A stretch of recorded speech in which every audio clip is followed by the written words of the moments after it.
This podcast is part of the Planet Broadcasting Network. Visit planetbroadcasting.com for more podcasts from our great mates. We're coming up on Midway, the movie Midway, Roland Emmerich's Midway. And I thought, look, we're probably going to get around to Pearl Harbor at some point, so let's just do it now. Let's transition to full dad. Just talk about movies that are about war. Right. Here we go. Very specific moments during World War II, though. That's right, yep. There's only a handful that most dads want to see. It's this. It's Normandy. It's that bit of the sailor kissing the lady. Oh, absolutely. Oh, my God. The primo war content. You know it is. Anyway, if you give this video a like, that would help out greatly because, yeah, we are talking about Michael Bay's Titanic. Titanic in the sense that he tried to make his version of Titanic, and also... It's titanically long, this movie. And it's a Titanic fuck-up in a lot of ways. Well, I've never actually seen Titanic, but going into this... I haven't. I'm going to be that guy for a second. Yeah, of course, here we go. Oh my God, Mason, I can't believe you didn't see Titanic. If you're typing that, you don't have to now because I'm that guy now. Appreciate that. Thank you, James. I just never got around to it. Anyway, and also I think when it first came out, it was on 2 DVDs. Okay, right. It was one of the you had to switch them. Yeah, right. Back Okay. in the day. Anyway, I'm not going through that. No. Too old. Anyway, I've not seen it all the way through. I've seen snippets. It doesn't matter. Sure, you get the references. I get the references, but I also get the reference that this is clearly this is Michael Bay, I assume, and his producers going. That movie made a lot of money and got a lot of Oscars. We can do this. Newsflash, they can't do this. It feels like it's Oscar bait. Like absolutely. This is an attempt at Oscar bait by a man who does not know how that works. It's funny though because you mentioned Oscars. This is the only Michael Bay film to ever win an Oscar. Yes. So he was riding high coming off the back of this. But also... Do you want to know what it was for though? Yeah, cinematography? Sound editing. So probably something he didn't have a massive hand in, Sure, I'd imagine. right. But he'll take it. But also this movie won a Razzie, I think, or at least one Razzie. More than one Razzie? Several Razzies. I'd imagine so, yeah. Do you win Razzies or are you kind of like branded like a cow would be? Sure. Does that work? A little of both, I think. Sure. But I think maybe this might, as I understand it, this is maybe the movie the first movie to win both in the same year. Incredible. Yeah, right. There must be Years another later. example of that though. Probably Crash. Crash. I was going to say probably Crash. Yeah. The thing about this is, what bothers me about this film... Look, also, I don't think it's the worst movie ever made. There's a lot of things I take issue with, but it's so saccharine and earnest. It's sickening in points. It really is, yeah. I feel like maybe even Michael Bay sent somebody out to watch Titanic and then write down all the key elements of Titanic and then just like check love them story, off. Love story, sinking boat, love triangle, and he went, I can do a love triangle. Poor kid triumphs? Is that what happens in... Sure. And then falls off a boat? That happens, right? That happens, that's correct, yeah. You have seen Titanic. There's a moment near a boat and then there's a love situation on a boat and then they're on a little elevator thing and then it falls into the water. It all happens. Yeah. It's all in both. But the thing is, the cast in this is incredible. It Do you really mind is. if I rattle some of these off? I'll rattle some off also. Ben Affleck. Dan Aykroyd. That's very good. Jennifer Garner, where they met actually. Dan Aykroyd and Jennifer Garner. That's where they met. Them. Wow. They shared a Crystal Head vodka. Okay. They're not... That's interesting because they're not the love They're not the love interests of one another. No, she's kind of plays a minor role. Kate Beckinsale. Oh, that's who that is. Josh Hartnett. They're all looking so young and thin and glossy. Dan Aykroyd especially. Yeah, that's right. You know it's a Michael Bay film because everybody has that same spray tan. Yeah. Like the ghostly white teeth, just blinding, and the rich golden skin. Oh my goodness, yes. Cuba Gooding Jr. Michael Shannon. Yeah. Mako. Pre-General Zod. That's right. And other movies he's been in. Yeah, sure. and better movies. Spud from Trainspotting. Alec Baldwin. Yes. Sean Gunn apparently as Traction Sailor. I couldn't find him in the movie, but he's in it. Oh, he's a tank tread. Oh, okay, very good. They CGI'd him in. There's so many hot names in this. Oh my God, A-listers are plenty. If we're talking the story, it's Pearl Harbor basically, but there's a bunch of historical inaccuracies which I'll get to. What I wanted to get to first is that this movie felt incredibly Michael Bay-y to me. Yeah. Because obviously it's a true historical event. America especially would say, well, it didn't go well. To put it mildly, this did not go well for a lot of people. Yeah, they were sucker punched essentially. It was a huge tragedy for a lot of people, but I feel like at some point he went, how about Pearl Harbor? What if we won though? And they went, that's a bridge too far in terms of accuracy. And he went, all right, what about after that we win one? And they're like, all right, we'll put a bit at the end where we win one. And I think that's what really hurts this film for me, because after the Pearl Harbor attack, which is quite spectacular, like visually pretty good. And for a Michael Bay movie, a lot of this action made sense. You can see what's happening. You can see what's happening. You know where most of the people are at the time. But there's a full hour after it happens. Yeah. They really bad boys to it, which is another Michael Bay film. But it really drags. And it's one of those things where, like, you don't really need to show any of this because we know they won. Speaking of bad boys, I feel like in the Ben Affleck character, Michael Bay has decided to encapsulate both the Will Smith and Martin Lawrence characters because he is handsome and capable and strong and brave, but also he's getting a needle in his butt and he's falling over. You know, just put them together, and what do you get? You get a real handsome lunkhead. That's not incorrect. I love how he goes over to England to fight against the Nazis, and the leader of that squadron is just the most British, sooty-faced, like tea-sipping, scarf-wearing English guy you've ever seen. He's a leather-bound book in human form. He really is. And it's got one of those lines in it that just makes me go, oh my God. Where he says something like, if there are many more of you back home with you, God help anyone who goes to war with America. It's like, oh my God. Like, it's true. Yeah. Like, they made a massive mistake bringing America into World War II. For sure. It's a little bit on the nose to be like, you're a hero, Ben Affleck, so that must mean everybody is also a hero in America. This is my favorite line from Pearl Harbor that I wrote down. This is after Ben Affleck's character is shot down and everyone thinks he's dead. Where he's shot in the butt with a needle? No, he's shot down by the enemy in a plane. Yeah. Everyone thinks he's dead. And then Kate Beckinsale, the love of his life, receives some mail from him posthumously. And there's a line where another character says, you know how long it takes mail to get here. Just to make it clear to us, the viewer, who is an idiot, that it's not Ghost Ben Affleck sending these letters. No. He sent them before he died. Yeah, that's right. And they're just getting here, because you know how long it takes the mail to get here. I know, a long time. Because otherwise I'd be scratching my head like, you see... Doesn't even make any sense. But he's dead, but so maybe Ghost mail. Zombies? Yeah, Ghost Post. Zombie movie? It's Ghost Post. Ghost Post, yeah. We talked about the action, though. There's some stuff in here. For 2001, it's incredible. The first ship that gets hit, you see the bomb drop through it. Yes. And the way it rises and buckles and breaks. Yeah, It's incredible. Like, it's a mostly CGI shot. Like, a lot of the stuff they used, like, real ships. Apparently, a lot of it's just modern-day warships that they just went, good enough. No one's going to notice. They didn't really bother to really just put some flags on them. No one's going to notice if we blow them up, is what you're saying. That's what I'm saying, yeah. I'm going to borrow these from the US military and we're going to blow them up. And if we're going to bring them back and be like, it was like this when we got them. But it does really feel like... That'll buff out. Yeah, definitely. It does really feel like in the destruction moment that this is like Titanic too. You know, there's a moment where an explosion goes off and like 4 guys hit a propeller. I'm sure you remember the bit from Titanic where a single guy hits a propeller. It's like I was there. It's like you were there, but it's just like, well, what if 4 men hit a propeller at once? Yeah, right. After an explosion. And there's that moment initially where like the first torpedo hits the first ship and like there's 2 guys just hanging off the side of the ship and they just disintegrate. Yeah. And it's it's spectacular, but it's also, it feels really like we're really reveling in like a horrible thing. Like it looks amazing, it looks beautiful, and it looks glossy and tan and fun in the sun and like visceral and powerful. But it's also real people died. Real people died, exactly. Yeah. But I guess the same could be said for Titanic. But it felt like there was more of reverence associated with that film than there was this. And I guess also that was further back. So people are like, yeah, we don't really remember that. There was no footage. We don't really know. So one of my favorite lines, if we're talking favorite lines in this, is there's a soldier who gets taken to Kate Beckinsale. When he's like, am I going to die? Am I going to die? And she's like, you're going to be fine. And then she draws a big F on his head and goes, this guy's going to die. You just give him some morphine. And he's right there. Like he's still standing in front of him. And I'm pretty sure he's deaf.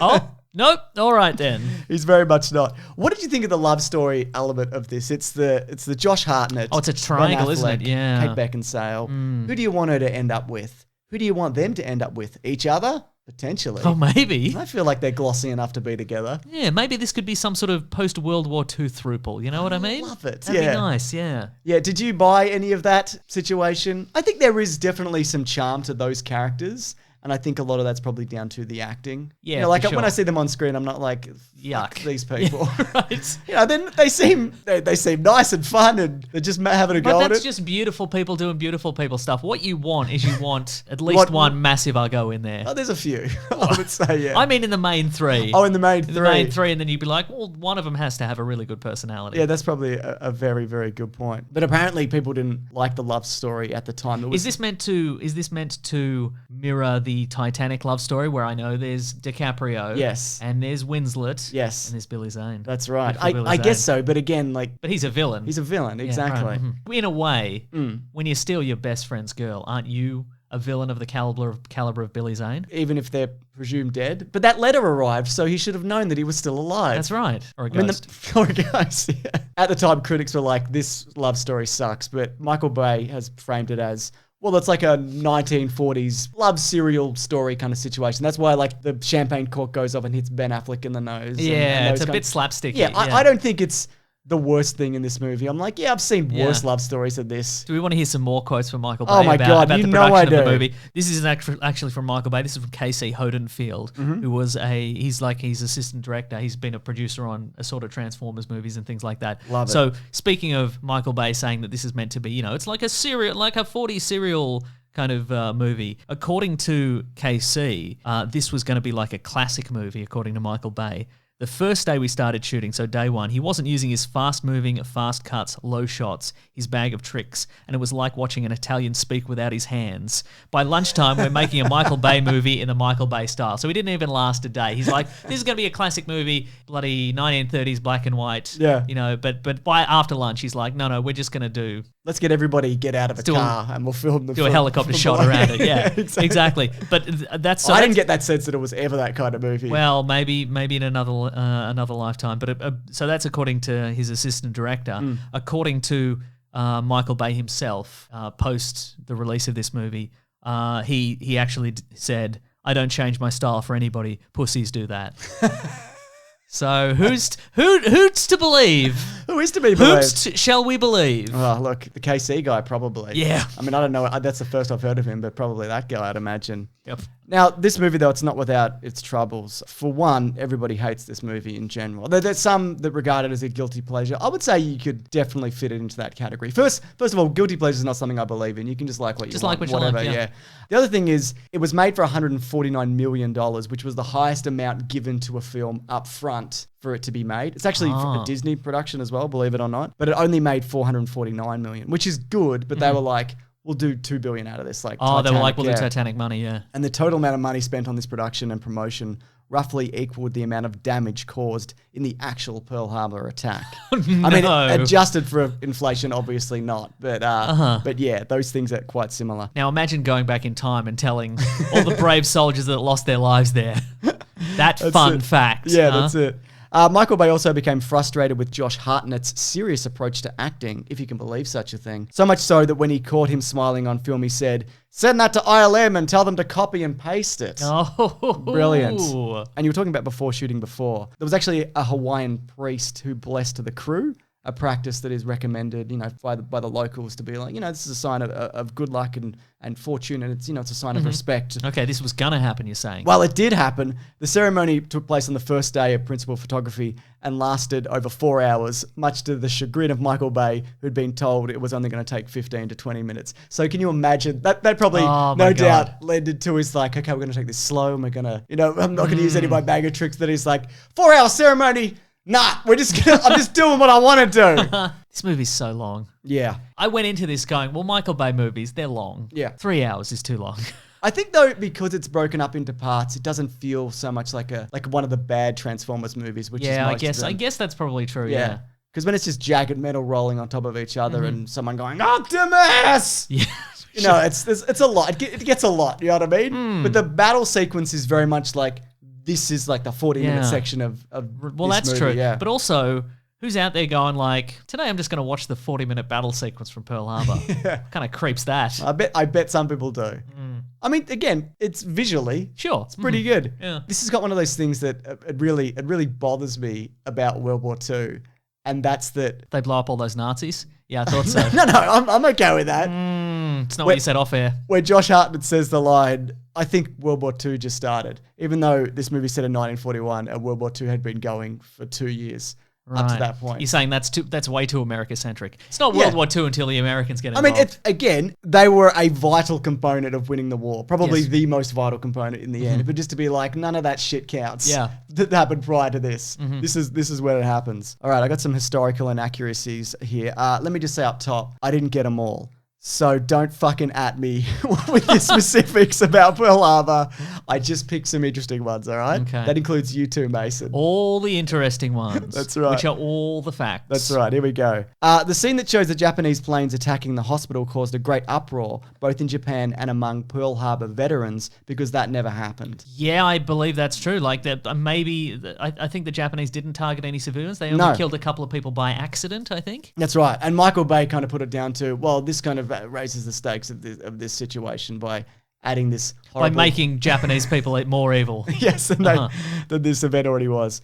Japanese journalists were also extremely offended by the fact that the army is shown having meetings outside. Meeting outsides are considered to be uncivilized and barbaric in Japan. I say kick your shoes off, roll in the grass, have a meeting out there, though. That's right. That inaccuracy I will let slide. Absolutely plan your tactics for the destruction of the United States over a game of hacky sack. You know what I mean? Absolutely, yeah. Now, there's a lot of stuff in this that's like, hey, that plane wasn't around then. Like the crop duster, for example, you couldn't get it for home use until like much later than it appears in the film and things like that. So things like some characters were smoking Marlboro Lights in the film, Dan Aykroyd wearing rimless glasses. These things weren't available in the 1940s, if you can believe that. That rocket pack the Rocketeer was wearing. Yeah, that's right, yeah. Not even a real thing, it turns out. Did I fall asleep? I must have fallen asleep during that bit. Oh my God, he rocketeers so many people. He fights so many blimps. It was illegal for American citizens to fight for another country while the US remained neutral on penalty of losing their citizenship. Oh, but he just goes right over. He just wants to get in the action, yeah. All the radio stuff is wrong, like the types of radios. I'm not going to get into the specifics. I read it and I went, I'm not even going to touch that. How do you feel about the news announcer's voice in this movie? I don't even remember. He's like, hello. He's one of those guys. That's accurate, I guess. That's absolutely accurate, isn't it? Yeah. A 1950s speedboat and a nuclear-powered submarine, which shows up in the Japanese fleet. That happened before nuclear power was a reality. And the 1940s, I'm pretty sure, happened before the 1950s. So that's so true. Historian Nicholas Evan Sarantake said, there was a US naval base in Hawaii. It was called Pearl Harbor. The Japanese did attack with planes on December 7th. Checks out so far. Other than that, the movie is bad history. Yeah. But I think this is a good place to kind of wrap things up because according to Michael Bay, after the film came out, he got a letter from Daniel Martinez, the world's foremost expert on Pearl Harbor and the director of the Pearl Harbor Museum. And in the letter... Oh, I wonder what he's got to say. Well, in the letter, Bay says that Martinez wrote, you got the essence of what happened right. And there's a lot of like, reading through the trivia, there's a lot of like, well, I got a letter and they said that actually I did a really good job. You know what? I spoke to some fans and they were there and they some also said, they said I did a really good job. Yeah. Can we see the letters, Michael Bay? Actually, they're at my girlfriend's house in Canada. No. My Canadian girlfriend, you haven't met her, but we've been going steady since high school. What's she do for a job? She's a model, international. It's really great. So I could probably like find her on the internet or something. Well, this was obviously pre kind of internet, and she does a lot of her work in Dubai and things like that. A lot of jet setting back and forth. Busy. Okay.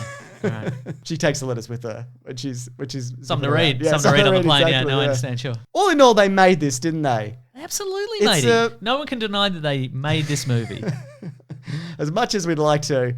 Yeah, there are better World War II films. I mean, you could go like you're Saving Private Ryan, obviously. Mm-hmm. You could go Wind Talkers with Nicolas Cage. Don't go that one. It's a bad one. You could go Overlord. You could, I would say. So at least it just goes whatever. Yeah, Overlord knows exactly what it is. No, that's a historical epic. Yeah. It says so at the start. Something that I've definitely come around on that I saw when I was young and then watched more recently is The Thin Red Line, which is like an excellent depiction of World War II and like the mental struggle of being in this conflict. So I'd say if you want to watch an action-packed, non-stop entertainment roller coaster, Great Escape. Great Escape. But if you want to watch the clip of the battle of Pearl Harbor, you can do it on YouTube as well. You just watch that Probably clip. On Movie Clips trailers. You know it is. Anyways, this has been Caravan of Garbage. Believe it or not, we do this every week, don't we? Yes, that's right. Mm-hmm. And there's also videos here every Sunday, Tuesday, and Thursday. And in addition to that, we have a podcast called The Weekly Planet where we talk movies and comics and TV shows. Do you want to hint about what's in Caravan of Garbage next week? Yes. Here it is.